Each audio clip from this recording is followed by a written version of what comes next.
어, 여러분 TMI라는 단어를 아세요? TMI 무슨 뭐 상표나 그런 건 아닙니다. Too much information이라고 너무 많은 정보. 그러니까 예를 들어서 내가 알고 싶지 않은데, 내가 별로 듣고 싶지 않은데 그런 이야기를 들을 때 TMI다 이런 얘기를 하죠. 너무 많은 정보. 사실 이 TMI는 단순히 특정 상황에 대한 이야기는 아닌 것 같습니다. 오늘날 우리 사회는 사실은 너무나 많은 정보들이 넘쳐나죠. 내가 알지 말아야 될 것, 내가 알고 싶지 않은 것까지 다 알 수 있는 게 우리의 오늘날 우리 세상입니다. 여러분, 지식이 중요할까요? 안 중요할까요? 중요하죠. 베이컨이라는 철학자는 이런 얘기를 했죠. 아는 것이 힘이다. 사실 지식은 굉장히 중요합니다. 그래서 어쩌면 오늘날 많은 지식과 정보가 난무할지 모르죠. 그런데 지식을 아는 것, 무엇인가를 아는 것보다 더 중요한 게 있어요. 그건 뭐냐면 진짜 알아야 될 것을 알아야 된다는 거예요. 오늘날 많은 정보가 있습니다. 수많은 지식이 있습니다. 그런데 그 지식 가운데 우리가 진짜 알아야 될 지식이 있을까요? 여러분, 우리가 이 땅을 살면서 가장 알아야 될 중요한 지식은 무엇이라고 생각하십니까? 여러분은 어떤 것 같으세요? 이 땅을 살면서 우리가 알아야 될 지식 중에서 가장 중요한 지식이 무엇일 것 같으세요? 여러 가지가 있겠죠. 그중 한 가지는 뭐냐면 인간은 누구인가 라는 점이에요.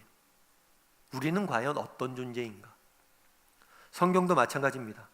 성경을 피자말자 성경은 첫 번째로 이야기하는 게 이 세상이 어디서 왔으며 어디로 가고 있으며 어떻게 끝날지에 대해서 알려줍니다. 이것은 이 땅을 살아가는 우리가 반드시 알아야 될 지식이에요. 그런 다음에 성경은 두 번째로 인간이란 어떤 존재인지에 대해서 알려줍니다. 왜냐하면 그것이야말로 우리가 정말 이 땅을 살아가면서 반드시 알아야 될 지식이기 때문이에요. 저는 오늘 여러분과 함께 인간이란 어떤 존재인지에 대해서 살펴보길 원합니다. 이것들을 통해서 우리가 이 땅에서 어떻게 살아야 될지에 대해서 여러분과 함께 몇 가지 고민을 나눠보고자 합니다. 첫 번째 살펴보길 원하는 것은 우리의 형상대로라는 표현이에요. 우리 24절 말씀을 먼저 한번 읽어봤으면 좋겠습니다. 같이 읽겠습니다. 하나님이 이르시되 땅은 생물을 그 종류대로 내되 가축과 기는 것과 땅의 짐승을 종류대로 내라 하시니 그대로 되니라. 하나님이 이 세상을 창조하실 때 뭘로 창조하시냐면 말씀으로 창조하셨어요. 이건 굉장히 중요한 의미를 갖습니다. 첫 번째는 하나님의 말씀이 그만큼 능력이 있다는 사실을 보여줘요. 또 한 가지는 뭐냐면 하나님은 무에서 유를 창조하셨어요. 있으라 하니까 있었어요. 인간도 하나님을 닮은 존재이기 때문에 창조 활동들을 합니다. 창조 행위들을 합니다. 하지만 인간의 창조 행위는 유에서 유를 만드는 거예요.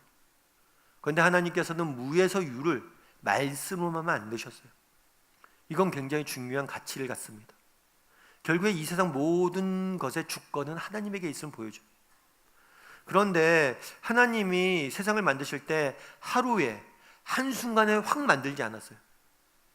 이 세상을 만들 때 6일의 시간에 거쳐서 세상을 만들었습니다. 어떻게 만들었냐면 첫째 날과 둘째 날, 셋째 날은 배경을 만드셨어요. 빛을 만드시고 하늘과 바다를 만드시고 땅과 을 만드셨어요. 그리고 넷째 날부터 여섯째 날까지는 그 만든 공간을 채우세요. 하늘에 있는 별을 만드시고, 하늘에 있을 별을 만드시고, 그 다음에 바다에 있을 물고기와 하늘 나는 새들을 만드시고, 그리고 마지막에는 땅에 있을 짐승들과 인간을 만드셨어요. 그래서 셋째 날과 여섯째 날은 연관이 있어요. 셋째 날에 땅을 만드시고 식물을 만드셨습니다.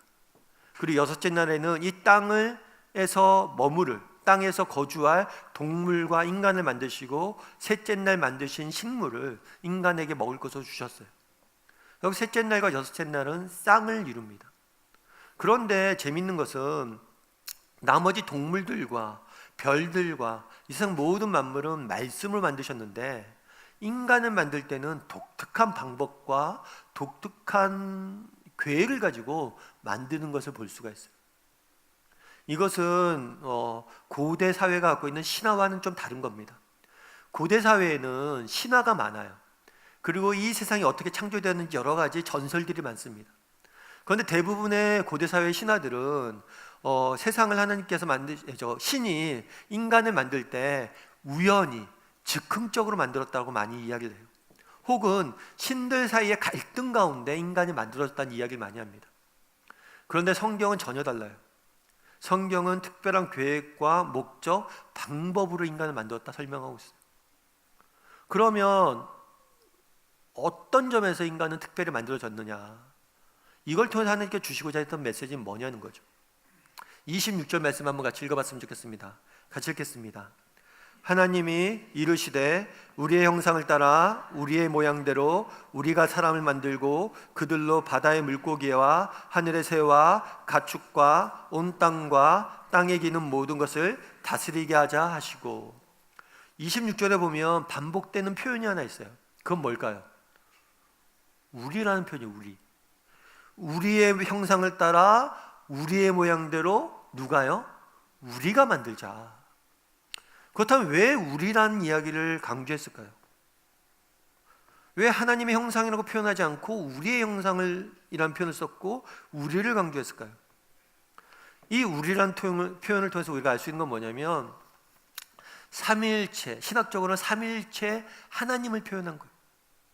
그건 뭐냐면 하나님이 태초에 이 세상을 창조하시기 전에 성부 하나님과 성자 하나님과 성령 하나님 세 분이 계셨어요. 그리고 세 분이 하나 되어서 온전한 사랑의 관계를 유지하고 있음을 우리라는 표현을 통해서 보여주고 있는 거예요. 처음부터 세 분의 하나님이 계셨고 세 분이 하나 되심을 우리라는 표현을 통해서 보여준 겁니다. 뿐만 아니라 이 우리라는 표현은 창조의 동기를 보여주는 표현이에요. 그건 뭐냐면 하나님께서 외로워서 우리를 지으신 게 아니에요. 외로워서 인간을 지으신 게 아니에요. 왜냐하면 하나님은 외롭지 않으세요. 왜요? 우리 삼위 하나님이 계셨고 철저히 하나됨의 기쁨을 누리고 계셨어요. 우리라는 표현을 통해서 우리가 알 수 있는 건 뭐냐, 하나님이 이 세상을 창조하시고 특별히 인간을 창조하신 목적이 외롭기 때문에 창조하신 게 아니에요. 그럼 왜 창조했냐는 거예요. 그거는 사랑 때문에 창조했다는 거예요. 세 분의 하나님이 정말 하나 되어서 온전한 사랑의 관계를 누리셨는데 그것들을, 그 사랑을 나누고자 인간을 창조하셨다는 거예요. 우리도 마찬가지죠. 인간도 마찬가지입니다. 인간은 남녀가 서로 사랑을 하면 결혼을 합니다. 결혼을 하면 둘이 살면 충분하죠. 둘이 서로 사랑을 하고 둘이 충분히 사랑하고 하나됨의 관계를 누립니다. 그런데 왜 자녀를 낳을까요? 외로워서 자녀를 낳는 게 아니에요. 자녀를 외로워서 낳으려면 정말 결혼 생활을 오래 한 다음에 정말 둘 사이의 관계가 식었을 때 낳아야죠. 그렇지 않아요. 왜 자녀를 낳습니까? 둘이 정말 사랑하는데 그 사랑을 나눌 존재를 낳고 싶은 거. 사랑의 특징이에요. 사랑은 끊임없이 재생산하게 되어 있어요. 하나님도 마찬가지란 거예요. 우리라는 표현을 통해서 주고자 했던 메시지는 무엇입니까? 인간을 만든 이유가 사랑 때문이란 거예요.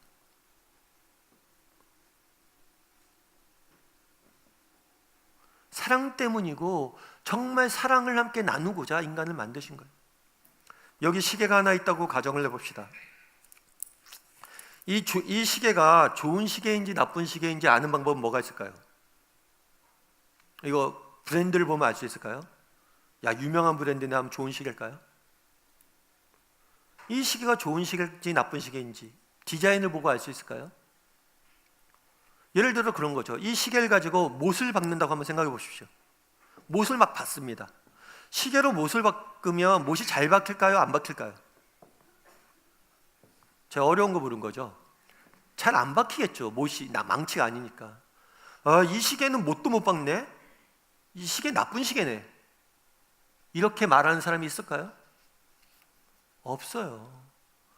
시계가 좋으냐 나쁘냐는 결국엔 뭘로 결정돼요? 시간이 잘 맞냐 안 맞냐는 거예요. 궁극적으로 시계의 좋고 나쁨은 뭐예요? 시계를 만든 목적에 부합하느냐 안 하느냐. 하나님이 우리를 만드신 목적이 무엇입니까? 사랑하기 때문에 만드셨어요. 그 사랑을 나누기 위해 만드셨어요. 인간을 만드신 이유가 정말 인간이 하나님을 사랑하고 서로를 진심으로 사랑할 수 있는 존재로 만들었어요. 그게 우리의 창조의 목적이에요. 그런데 인간은 어떻습니까? 거기에서 우리의 삶의 의미를 찾지 않아요. 마치 시계로 망치를 박는 것과 못을 박는 것 똑같아요. 성공과 성취, 기타 여러 가지 것으로 우리 인생을 평가하고 판단하는 거예요. 인간은 결국엔 어떤 존재입니까? 사랑하라고 만드신 존재. 그것을 아는 게 제일 중요합니다. 제가 최근에 하나 어떤 책에서 이렇게 글을 보다가 그런 글을 봤어요. 어떤 사람의 이야기인데 이 사람은 그냥 저희와 같은 그냥 평범한 시민이에요, 시민. 근데 한 번은 이제 TV를 보다가 차인표 씨가 힐링 캠프에 나와서 막 구호단체에서 아이들 돕는 이야기를 듣고 나도 좀 구호단체에서 아이를 좀 도왔으면 좋겠다 라고 해서 한 달에 3만 원씩 이제 아이를 외국에 있는 가난한 아이를 돕는 것을 후원하기로 했어요. 사실 후원하는 일이 그렇게 어려운 일은 아니라고 생각했어요. 왜냐하면 뭐 매월 3만 원씩 후원하고 근데 가끔 아이한테 편지가 오죠. 저 잘 지냅니다 하고 편지가 오면 나도 답장 잠깐 보내주고 뭐 그런 거니까 그렇게 어려운 일이 아니죠. 그렇게 해서 몇 년을 도왔어요. 5년, 6년을 도왔어요. 그러다 보니까 이 사람이 그런 생각이 들었대요. 이게 너무 매너리즘에 빠졌다고 해야 되나? 이게 무슨 의미가 있을까? 그냥 돈 3만 원 그냥 자동이체 시켜놓고 그 다음에 가끔 편지 오면 편지 쓰고 별다른 의미를 못 느끼겠더라고요. 그래서 이제 중단해야겠다, 이건 안 해야겠다 하고 중단하려고 그랬대요. 중단하려고 딱 했는데 마지막으로 그 친구한테서 편지가 왔대요. 이제 내가 후원했던 아이한테서. 근데 재밌는 건 뭐냐면 이 후원했던 아이에서 편지가 왔는데 이 편지에 있는 사진이 다른 사진이란 거예요. 이때까지 내가 봤던 내가 후원해줬던 애의 사진이 아니라 다른 사진이 붙어 있는 거예요. 게다가 여자의 사진이 붙어 있어요. 그리고 뭔가 하고 이렇게 봤대요. 그랬더니 그 편지 내용에 이런 내용이 있대요. 저는 선생님을 세상에서 제일 좋아합니다. 왜냐하면 제 동생이 선생님 덕분에 학교를 다닐 수 있게 되었기 때문입니다. 사실은 이분이 후원을 했어요, 어떤 아이를. 그런데 사실은 이 아이가 그 돈으로 자기 학교를 다닌 게 아니라 자기 동생 학교를 보낸 거예요. 그래서 너무 감사하다고. 덕분에 내 동생이 학교를 다닐 수 있었고 우리 동생 사진을 그래서 보낸다. 그때 이제 그 편지를 받고 되게 마음이 그랬대요. 나는 무의미하게 보낸다고 생각했는데 참 이 아이는 자기 동생을 위해서 이렇게 희생하고 있었구나. 그러면서 이 편지 내용 중에서 그 말이 제일 마음에 와닿대요. 선생님을 세상에서 제일 좋아합니다. 정말 우리 가족, 내가 아는 사람 말고 나를 세상에서 제일 좋아한다고 말하는 사람이 있을까? 우리는 누구냐는 거예요. 우리는 정말 하나님과 예수를 사랑하라고 지음받은 존재입니다. 정말 우리가 이 땅을 살아가면서 참된 가치와 기쁨과 의미는 어디서 찾을 수 있어요? 정말 누군가로부터 당신을 제일 좋아합니다 얘기는 어떻게 들을 수 있어요? 정말 작지만 내가 누군가를 사랑하고 섬기려고 노력할 때 얻을 수 있는 거예요. 그날의 성경은 이야기합니다. 우리의 형상대로 인간을 만들자. 우리처럼 정말 서로 사랑하고 섬기는 사람을 만들자. 정말 우리가 지음받은 가장 중요한 이유가 사랑하는 것에 있음을 기억했으면 좋겠습니다. 그리고 서로를 사랑할 줄 아는 저와 여러분이 되기를 주님의 이름으로 소원합니다. 두 번째로 살펴보길 원하는 것은 하나님의 형상대로라는 표현이에요. 27절 말씀 한번 같이 읽어볼까요? 같이 읽겠습니다. 하나님이 자기 형상 곧 하나님의 형상대로 사람을 창조하시되 남자와 여자를 창조하시고. 하나님의 형상대로 창조했다. 이것은 다른 피조물과 구별되는 표현이에요. 앞서 말씀드렸던 것처럼 다른 피조물은 말씀을 통해 창조했어요. 그런데 인간은 그냥 말씀을 통해 창조하지 않았어요. 인간은 하나님께서 직접 손으로 지으셨어요. 뿐만 아니라 손으로 인간을 지으실 때 뭐라고 표현했냐면 하나님의 형상대로, 하나님의 모습대로 인간을 창조했다라고 표현하고 있습니다. 그렇다면 이 하나님의 형상이라는 표현은 뭘까요? 하나님의 형상이라는 표현은 뭘까요? 고대 사회에서는 이런 신의 형상을 만드는 경우가 있어요. 그걸 우리가 우상이라고 표현하죠. 그렇다면 고대 사람들은 왜 신의 형상을 만들었을까?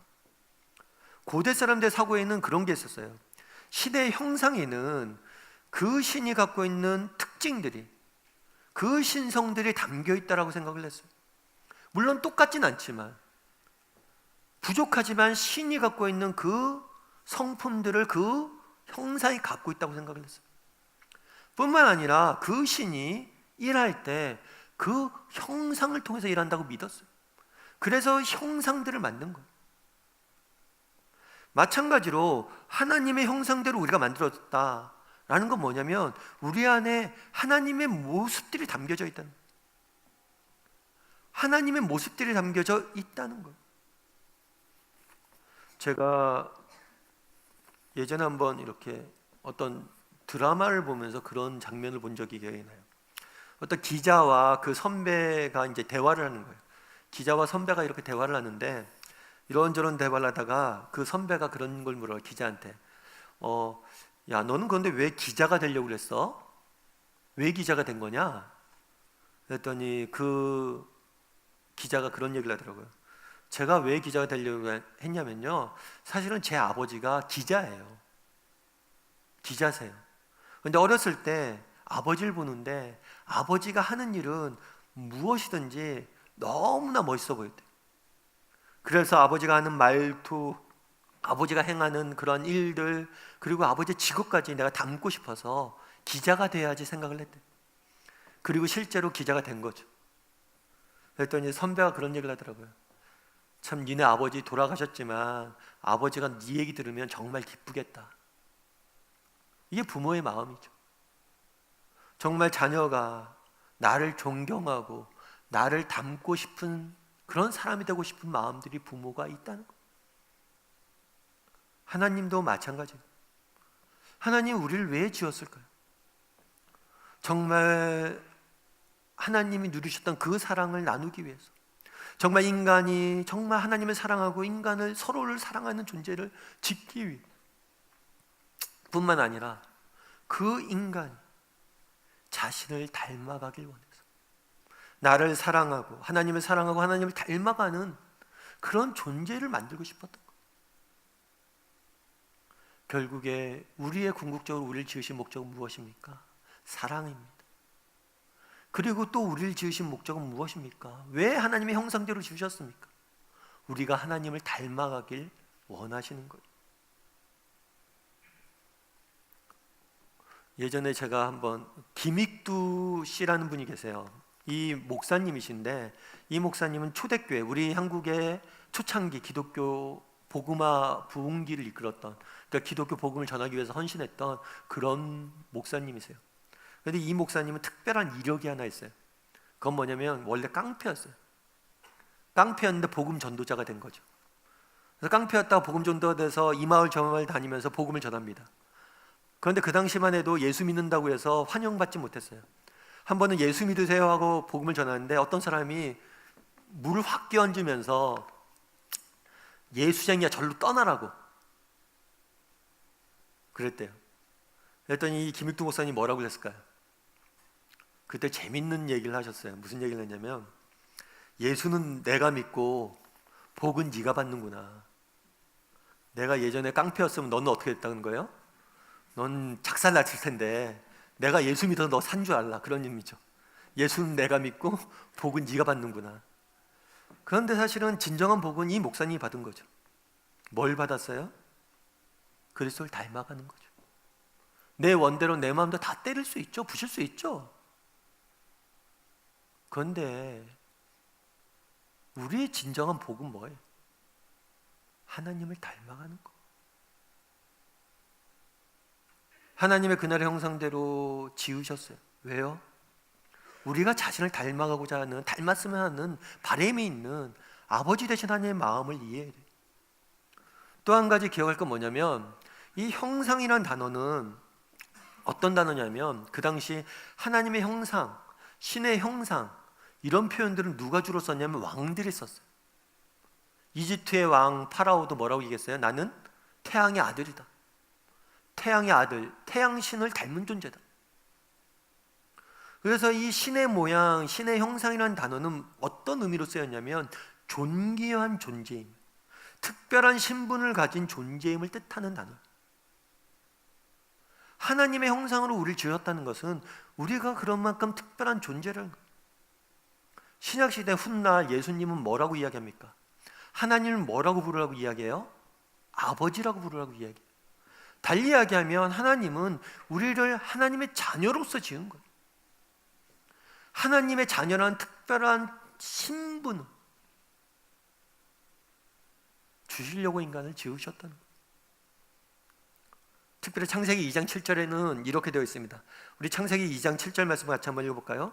같이 읽겠습니다. 여호와 하나님이 땅의 흙으로 사람을 지으시고 생기를 그 코에 불어넣으시니 사람이 생명이 되느니라. 재밌는 건 뭐냐면 나머지 모든 피조물들은 뭐예요? 말씀으로 지었어요. 그런데 인간만은 말씀을 안 지었어요. 아담아 있어라 하니까 아담이 있었던 게 아니에요. 어떻게 하셨어요? 아담을 내가 만들어야지 하고 흙을 하나님이 모으십니다. 그리고 쪼물딱쪼물딱 만드세요. 머리도 만드시고 머리카락도 만드시고 몸도 만드시고 하나하나 한 땀 한 땀 만드세요.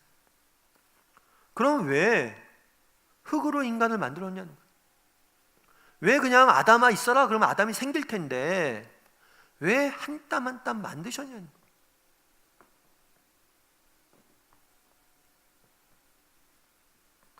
여러분, 세상에서 제일 비싼 미술 작품이 뭔지 아십니까?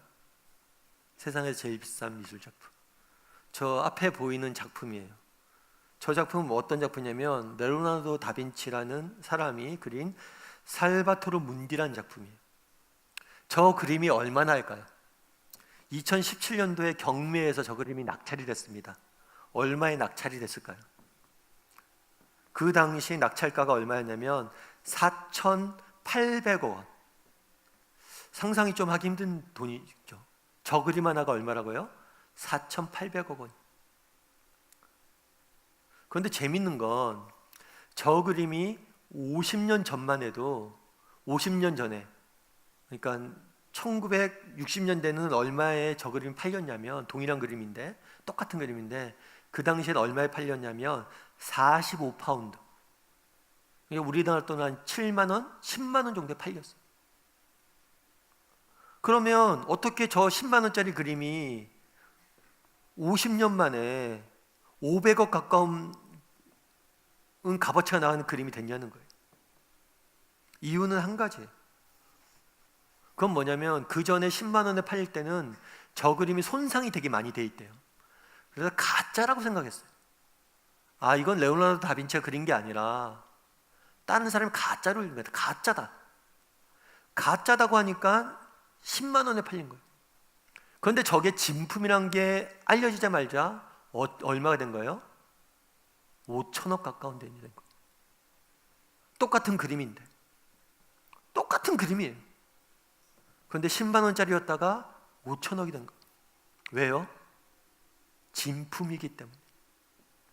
그 작가가 한 땀 한 땀 그린 그림이기 때문에, 그 작가의 정신이 담겨져 있는 그림이기 때문에. 똑같은 그림이에요, 보기에.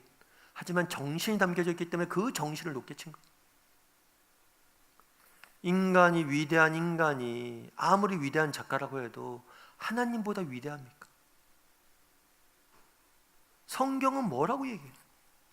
내가 너희를 흙으로 한 땀 한 땀 지었다는 거예요. 이건 첫사람 아담의 이야기만이 아닙니다.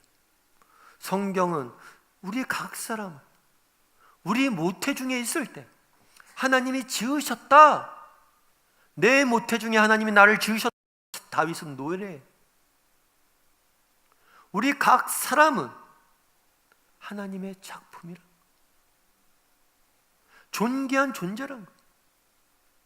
세상이 나에 대해서 뭐라고 이야기하고, 세상이 우리에 대해서 무엇이라고 평가하고, 우리 각 사람 한 사람 한 사람 정말 하나님 보시기에 존귀한 존재이고 소중한 존재이고 한 땀 한 땀 지은 존재란. 그날에 왜 하나님의 형상대로 지었음을 강조하실까요? 너희가 그렇게 존귀한 존재란. 그러면 왜 우리가 낙심합니까? 정말 세상 속에 나가서 실패할 때도 있고 넘어질 때도 있고 하지만 그럴 때마다 우리가 무엇을 생각해야 돼? 하나님 앞에 내가 어떤 존재냐는 거예요.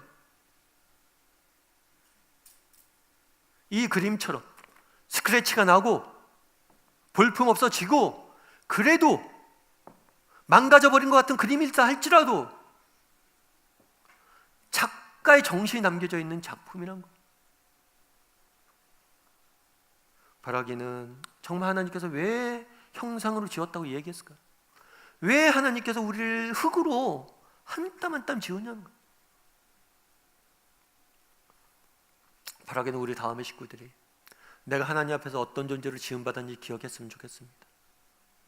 그리고 세상 속에 지치고 힘들 때마다 정말 내가 하나님 앞에 얼마나 소중한 존재인지 기억하고 정말 살아갈 줄 아는 저와 여러분이 되기를 주님의 이름으로 소원합니다. 그리고 마지막 28절 29절 말씀 한번 읽어보았으면 좋겠습니다. 같이 읽겠습니다. 하나님이 그들에게 복을 주시며 하나님이 그들에게 이르시되 생육하고 번성하여 땅에 충만하라. 땅을 정복하라. 바다의 물고기와 하늘의 새와 땅에 움직이는 모든 생물을 다스리라 하시니 하나님이 이르시되 내가 온 지면에 씨 맺는 모든 채소와 씨 가진 열매 맺는 모든 나무를 너희에게 주노니 너희의 먹을 것이 되리라. 아멘. 하나님께서는 우리를 특별한 존재로 지으셨어요. 그런데 특별한 존재로 지으셨을 뿐만 아니라 다른 창조물들과는 다른 또 하나의 특별함을 부여하십니다. 그것은 뭐냐면 사명이에요. 다른 창조물들, 별들과 짐승들에게는 사명을 주시지 않았어요. 그런데 인간에게는 사명을 주셨어요. 그것이 하나님의 형상에 갖는 특권입니다. 하나님은 우리를 통해서 일하길 원하십니다. 첫 번째로 주신 사명이 뭐예요? 이 땅에 생육하고 번성하라. 온 땅에 충만하라. 이것이 하나님께서 우리에게 주신 첫 번째 사명입니다. 그런데 두 번째 사명은 뭐예요? 모든 생물을 다스리라. 다스리라. 이 다스리라는 표현은 뭐냐면 정복하라, 다스리라. 이 다스리라는 표현은 단순히 착취하라는 의미가 아니에요. 돌보라는 의미예요. 돌보라. 이 세상 모든 만물을 지으신 분은 누구십니까? 하나님이세요. 그런데 이것들을 우리에게 맡겨서 인간이 청지기로서 잘 돌보길 원하시는 거예요. 그래서 하나님께서는 우리를 하나님의 형상으로 지으셨고 우리에게 무엇을 맡깁니까?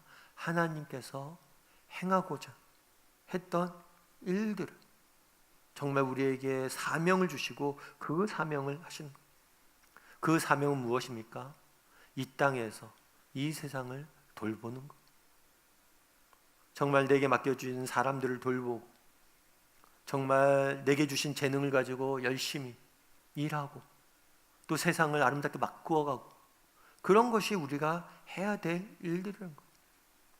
그런데 여기서 또 재밌는 건 뭐냐면 하나님께서 사명을 주셨어요. 사명을 주신 다음에 무엇을 하셨어요? 뒤에 뭐라고 붙어졌어요? 하나님이 이르시되 내가 온 지면에 씨 맺는 모든 채소와 씨 가진 열매 맺는 모든 나무를 너희에게 주노니 너희가 뭐가 될 것이라고요? 먹을 것이 될 것이다. 성경을 보면 처음에 인간은 채소를 먹게 돼 있어요. 식물의 열매만 먹게 돼 있습니다. 육식을 공식적으로 허용했던 것은 노아의 홍수 이후에 공식적으로 허용하세요. 그 전까지는 채소를 먹였어요. 왜냐하면 육식을 하기 위해서는 죽음이 있어야 돼요. 그런데 원래 하나님이 만드신 세상에는 죽음이 없는 세상이에요. 동물도 그렇고 모든 게 죽음이 없는 완벽한 세상이었어요. 그래서 채소만, 식물의 열매만 먹게 되어져 있었습니다.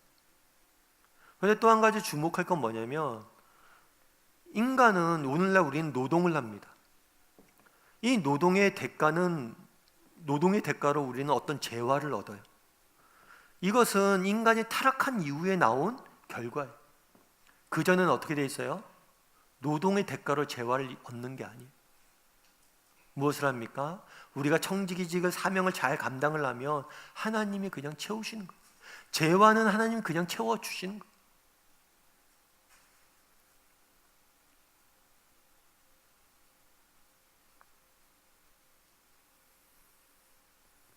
처음에 인간을 만드시고 무엇을 하셨습니까? 우리에게 사명을 주셨어요. 그리고 그 사명을 너희가 감당하려고 노력하면 내가 반드시 그 먹을 거를 준다는 거예요. 우리의 삶을 채워주신다고 약속하신 거예요. 오늘날 밤하늘을 보면 별들이 많습니다. 왜 별들이 저렇게 많을까요? 왜 별들이 많을까요? 그 별들 중에는 인간이 가보지 못한 별들이 대부분이죠. 그리고 어떤 별들은 보이지도 않습니다. 그럼 저 수많은 별들을 왜 만드셨을까? 그날에 하나님께서 명령하셨습니다. 너희가 온 땅에 충만해져라. 정말 인간이 타락하지 아니하고 인간이 계속해서 충만해진다면 이 온 우주는 인간이 거할 놀이터가 됐을 거예요. 우리의 삶의 터전이 됐을 거예요. 별들을 통해서 우리에게 보여주고자 하는 것은 무엇입니까? 보라는 거예요. 내가 너희에게 대한 꿈들이, 너희를 위해서 내가 가진 꿈들이 얼마나 큰지를, 우리가 정말 하나님 앞에 순종하고 하나님과 바른 관계를 맺었을 때, 그가 주신 소명을 정말 감당하려고 노력했을 때, 그때 하나님이 채우심이 얼마나 크냐는, 뿐만 아니라 오늘날 이 땅에 있는 조류가 약 1,000억 마리가 있다고 해요. 조류가, 새가 1,000억 마리가 있는 거죠. 그런데 어떤 한 사람이 제비에 대해서 연구를 해봤어요. 제비를 연구해 보니까 이 어미 제비가 새끼 제비한테 먹이를 주는데 하루에 100번 먹이를 준대. 1,000억 마리의 새가 하루에 100번 먹을 거리를 먹습니다. 어디서 나서 그것을 먹냐는 거예요. 예수님이 훗날 이야기하죠. 하늘을 나는 새들을 보라. 누가 먹이냐? 하나님 먹이지 않냐?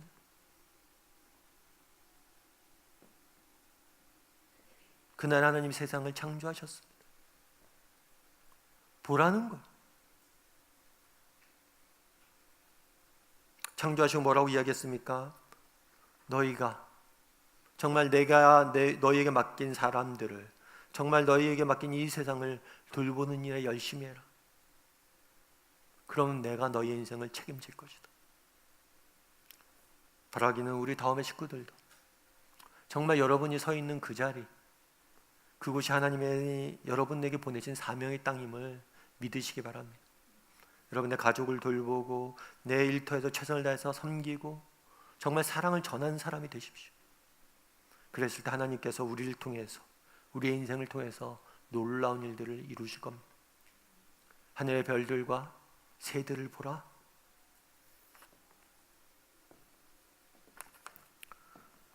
하나님은 우리의 형상대로 인간을 지으셨습니다. 하나님은 하나님의 형상대로 우리를 지으셨습니다. 이번 한 주간 정말 하나님께서 우리를 왜 지으셨는지 다시 한번 묵상하는 시간이 되었으면 좋겠습니다. 그리고 그것들을 우리의 삶 가운데 이루어갈 줄 아는 저와 여러분이 되기를 주님으로 소원합니다.